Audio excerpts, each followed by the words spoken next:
Eto, osaka na chip.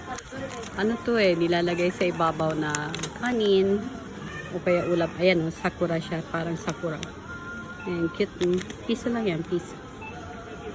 Hakuen plus tax. Tapos ito naman ibang flavor. Ano to? Mabasa. Ito, obento, oriori ni, para sa mga, ito naman sa lunchbox yan. Ito sa soup, Doraemon. Ay, no, lalabas yung Doraemon. Ang cute, diba? Ito Hello Kitty. Ay, ang cute, oh. Hello Kitty. Ang cute, ano, para matutuwa ang inyong mga anak sa kanilang mga lunchbox. Ito, star siya, star. Oh, ito naman, ano to, parang flower, ano. Sakura ba yan? Ang cute. Ito, deco seal. Okay. Mga soup naman. Ito naman mga soup to soup. Maraming vitamins to. Super dami ng vitamins yan. Kasi ano yan eh, shell.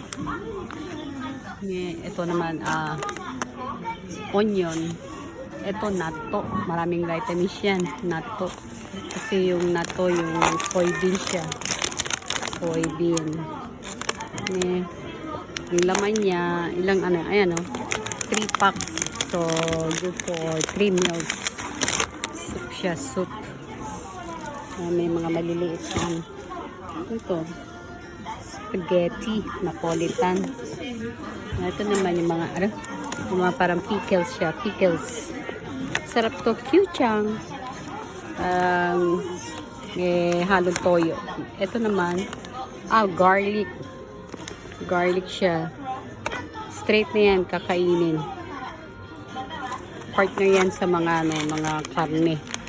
Ito naman, mga nilalagay din sa kanin to eh. Pag walang ulam, ano mo lang sa kanin sa ibabaw. May ulam ka na. Ito isda, kirimen, unico, and beef. Okay, guys. Thank you.